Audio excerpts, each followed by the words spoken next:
So I'd like to welcome everyone here today to our special celebration. Today we celebrate all the children having started to Seo searmanas fáilte ag pobl Scoil Niamh Mailithe Clia. Scoil anar chur páistí ó chrí hir déag éagsúla, tús lína heidethe spun scoile am líana. Bhí an searmnas an seoirmaidin thar fad. Bhí sé sin le léirú go soléir ó thaobh na tuismóirí teachtamach agus iad ag chur fáilte roimh na páistí agus ag chur bannachtaí orthu ina gcuid teangacha féin.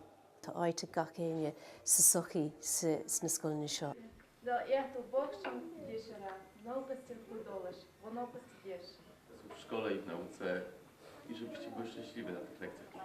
Is freisciún na scoilne seo ar bhaintear gach chreidirh agus iad siúd gan chreidirh bé. Agus déantar é seo tríd an glór goodness me, goodness you. Agus sé crí an chlár seo ná scéalta simúla ilcultúrtha atá ábhartha do síl an báiste.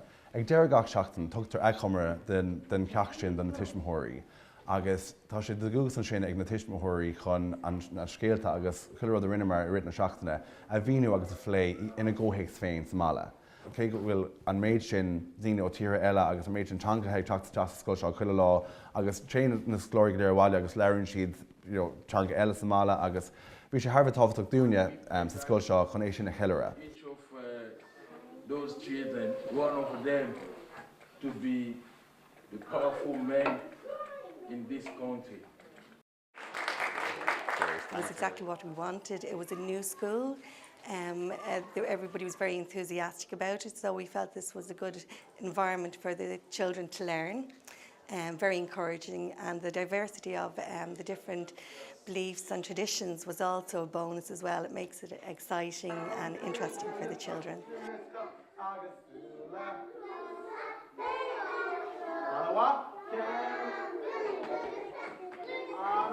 I love playtime and I love my school.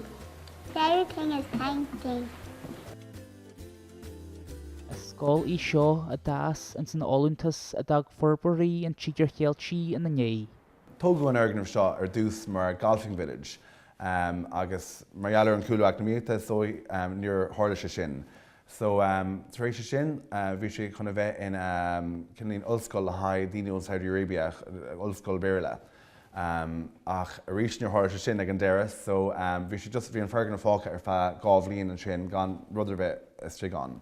So an sin ceannig náma an fergnamh agus an sin deisigh sé an fergnamh an gáscoil náisiúnta. Ná ire I gceantar cosúil leis an gceantar seo.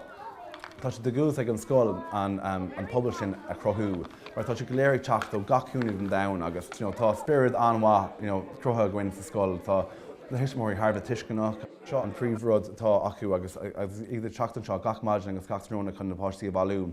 Buair siad in na chéile agus dígar níor tá sé de crothú pobl dómh féin agus tá muid anmh ródá sin agus ceapan a bhfuil rólánach ag an scoil chun é sin dhéana.